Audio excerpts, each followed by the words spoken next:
It exists in most parts of the world. Human rights allows people to have the basic rights and freedoms, from political to civic rights to social, cultural, and economic rights.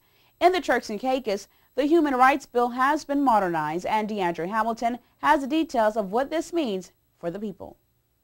It has been 59 years since the first Human Rights Commission bill was made law. And this week, during House of Assembly sessions, that bill was amended to establish for the first time in TCI history a Human Rights Commission. At least 2 members of Parliament remarked on the unanimous decision of Monday's debate.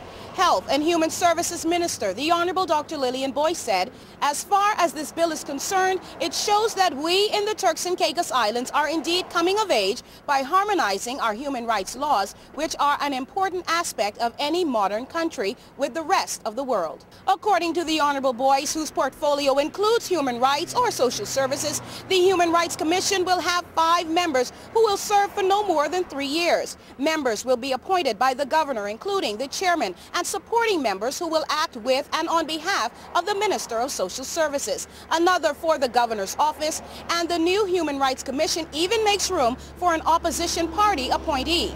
The first Human Rights Commission bill dates back to December 10, 1948, when the international human rights movement was strengthened when the United Nations General Assembly adopted the Universal Declaration of Human Rights. However, the changes in this legislation will deepen the commitment to civil and fair treatment to all people living in the Turks and Caicos. The Honorable Amanda Missick, Member of Parliament for Cheshire Hall, said, as a government, we must also ensure that employers in this country treat employees with dignity and respect, and that our teachers treat our children with the same dignity and respect. Human rights must be practiced at all levels, she said, and in all sectors of our society, including our homes and in our communities.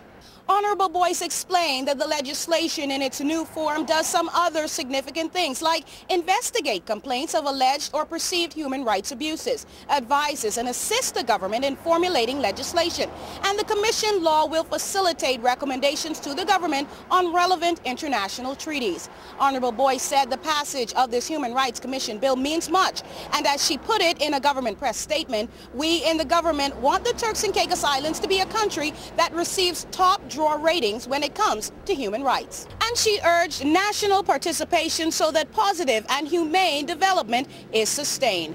For WIV4 News at the POMCO building, I'm DeAndre Hamilton.